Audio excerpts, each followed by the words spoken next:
ابتداء نقول استعاذة من كل شيطان وبسملة بالرحيم الرحمن وحمدا للواحد الديان والصلاة والسلام على سيدنا محمد المصطفى نسل عدنان. أما بعد، فها نحن بحضور عند بيت أبو حسام الخليفة ياسين الهلالي رحمه الله،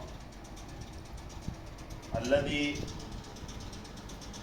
وافاه الأجل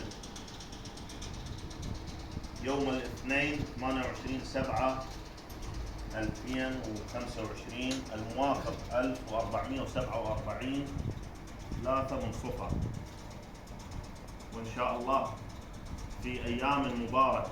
ويوم الاثنين هو اليوم الذي ولد فيه رسول الله صلى الله عليه وسلم وانتقل فيه إلى الرفيق الأعلى، وكان يصوم هذا اليوم قال لأنه يوم ولدت فيه، فإن شاء الله يوم مبارك.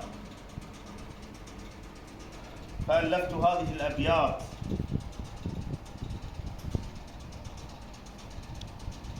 إكراما ومحبة وصلة للمرحوم أبيكم رحمه الله. وإن شاء الله المثل العربي يقول الخلق ما كنت أسود، أي ونعم منكم منا. هي قلت